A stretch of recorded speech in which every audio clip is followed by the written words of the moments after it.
Salam sejahtera semua pelajar. Jadi hari ini kita akan belajar kemahiran proses sains untuk menyelesaikan masalah. Kemahiran proses sains merupakan salah satu daripada kemahiran saintifik. Kenapa salah satu? Karena kemahiran saintifik ini terdiri daripada dua bahagian lah. Kemahiran proses sains dan juga kemahiran manipulatif sains.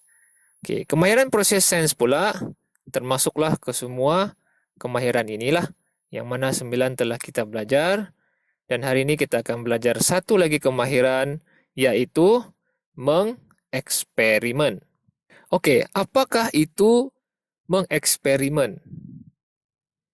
Mengeksperimen ini maksudnya kemahiran merancang dan menjalankan penyiasatan untuk menguji sesuatu hipotesis dengan mengumpul dan mentafsir data bagi membuat kesimpulan daripada penyiasatan tersebut. Maksudnya di sini kita akan merancang, membuat eksperimen itu daripada awal lagi, merancang sampailah kita laksanakan dan sampailah kita mendapat hasilnya tuh, sampai akhirnya lah. Itu mengeksperimen. Oke. Jadi mengeksperimen ini sebenarnya ada 5 perkara yang penting di situ. Oke, cikgu coba letak sini. Oke, 5 perkara utama dalam kemahiran mengeksperimen ini ada 5 lah. Jadi kita akan tengok dalam petikan nih, setiap perkara itulah supaya kamu tahu, supaya lain kali kalau diminta untuk membuat eksperimen, kamu sudah boleh buatlah. Oke, jadi yang pertama sekali ini, merancang eksperimen. Jadi apakah perkara yang perlu dirancang itu dalam eksperimen kita? Oke, pertama, kita kena kenal pasti dulu masalah dan kemudian membuat pernyataan kepada masalah tersebut. Oke, dalam situasi ini, oke kita tengok. Masalahnya apa? Masalahnya di sini, buih sabun mereka ini lebih cepat pecah berbanding orang lain. Oke, jadi dia bilang, mesti lebih seronok kalau kita buih sabun kita tidak cepat pecah. Jadi bagaimana kita dapat menghasilkan buih sabun yang lambat pecah? Itu masalah dia tuh. Macam mana mau buat buih sabun tuh lambat pecah? Jadi dia bilang, kawannya nih, si Chan nih cakap, mereka tuh sebenarnya guna bahan tertentu. Dia pun ada baca di internet bahawa dengan tambah glycerin ataupun tepung ubi kayu dalam larutan sabun, boleh jadikan sabun tu lambat pecah. Okay. Jadi, si Rabi pun membalaslah. Okay. Mari kita bancu semula larutan sabun, campur glycerin dan kita uji, dia bilang. Okay. Jadi itu sudah ada masalahnya. Jadi apakah pernyataan masalahnya di sini? Jadi masalahnya tadi dia tanya bagaimana mau supaya lambat pecah buih sabun kan? Okey. Jadi pernyataannya dalam bentuk persoalan lah. Adakah kuantiti glycerin mempengaruhi tempo yang diambil oleh buih sabun untuk pecah? Okey. Itu pernyataannya. Adakah jumlah glycerin yang dimasukkan ke dalam larutan sabun tu akan mempercepatkan atau melambatkan buih sabun itu untuk pecah. Jadi itu pernyataannya lah. Jadi dalam merancang eksperimen, perkara yang penting ialah mengenal pasti masalah dan membuat pernyataan. Sudah selesai. Kemudian selepas itu baru kita buat hipotesis. Ini hipotesisnya lah. Pada pendapat saya, semakin bertambah kuantiti glycerin, semakin bertambah tempo yang diambil oleh buih sabun untuk pecah. Itu dia. Membuat hipotesis. Jadi ini hipotesisnya lah. Oke. Yang cikgu baru sebut tadi itu. Oke. Jadi langkah seterusnya dalam eksperimen ini selepas membuat hipotesis ialah mengawal pemboleh ubah.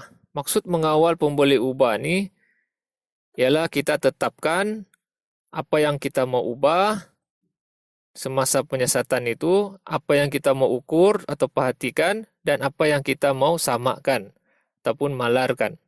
Oke. Jadi saya setuju. Ini dia balaslah. Pernyataan kamu untuk itu merupakan hipotesis untuk kita uji. Dia merujuk kepada si Chan nih tadi itu yang ini dia sebut. Oke. Jadi saya cadangkan hanya gunakan cecair pencuci pinggan untuk menghasilkan larutan sabun. Oke. Jadi dia pun bagilah satu pemboleh ubah di sini. Oke, dia kawal pemboleh ubah yaitu pemboleh ubah dimalarkan lah. Sebenarnya ada 3 pemboleh ubah yang kita perlu kawal di situ semasa uji kaji ataupun eksperimen. Jadi dalam situasi ini yang dimanipulasi ialah kuantiti glycerin lah. Dia ubah sedikit, banyak, 1 suduk kah, 2 suduk, 3 suduk kan berubah kan.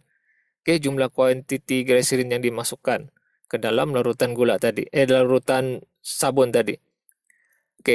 Itu sudah dia kawal, dia sudah dapat cari. Kedua, yang bergerak balas. Bila dia ubah tuh, apa yang dia mau, keputusan apa yang dia mau. Jadi dia mau tahu tempo yang diambil oleh buih sabun untuk pecah. Dia mau tengok berapa lamakah buih sabun itu boleh bertahan sebelum dia pecah. Jadi dia ukur masalah, mungkin dalam saat ataupun menit. Kemudian satu lagi yang dia perlu kawal ialah pemboleh ubah dimalarkan, yaitu yang diubah di sini ialah jenis cecair mesti sama, isi padu air sama, saiz buah sabun pun mesti sama. Saiz buih sabun mesti sama. Dan kelajuan angin mesti sama. Yang itu semua perlu disamakan lah. Kalau tidak sama, nanti dia akan mempengaruhi keputusan kamu. Jadi keputusan jadi tidak adil lah. Dan tidak tepat. Kemudian dia bilang, marilah kita jalankan. Belum lagi ya. Itu baru tadi langkah ke 3, mengawal pemboleh ubah semasa merancang eksperimen. Selesai merancang mengawal pemboleh ubah tu, kita perlu menyenaraikan alat dan bahan. Sudah selesai sini kan? Ini contoh lah. Contoh persediaan merancang eksperimen tadi itu. Setelah membuat hipotesis itu, langkah seterusnya adalah menyenaraikan alat dan bahan. Merancang eksperimen kan. Jadi inilah nih. Alat dan bahan. Jadi di sini dia letaklah apa yang dia perlukan.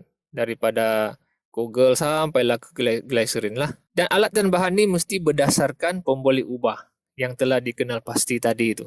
Letak alat dan bahan yang berkaitan dengan penyesatan sahajalah. Itu maksudnya. Setelah kita senaraikan alat dan bahan, kita kena rancang lagi apakah langkah-langkah yang perlu kita buat. Jadi inilah langkah-langkahnya untuk menguji hipotesis itu. Ini langkah-langkah untuk buat larutan sabun, apa yang mau diletakkan, berapa sudu mau letak dalam glycerin, semua ini ya. Jadi ada nota di situ, glycerin digunakan untuk menjadikan buih tahan lebih lama. Boleh dibeli di kedai perkakasan kek ataupun farmasi lah. Selesai langkah-langkahnya di situ sampai sebelah sini nih. Catat semua. Kemudian langkah yang seterusnya barulah kita menguji hipotesis. Maksudnya ialah melaksanakan penyiasatan mengikut langkah-langkah yang dirancang. Tadi kita ada buat langkah-langkahnya kan. Bila sudah selesai kita buat langkah-langkahnya, barulah kita buat uji kaji eksperimen itu. Itu maksudnya menguji hipotesis. Lepas kita uji, kita kena kumpul maklumat kita dan kemudian kita tafsir data tersebut. Maksudnya beginilah. Jadi kita akan sediakan jadwal, kita tulis keputusannya lah. Bila kita sudah buat uji kaji ini, kita akan tulis keputusannya itu. Data yang diperoleh itu, kemudiannya kita akan tafsir. Jadi macam inilah tafsiran datanya di bawah ini. Itu perkara yang ketiga sudah. Mengumpul dan mentafsir data. Maksudnya kita terangkan pemerhatian kita itu.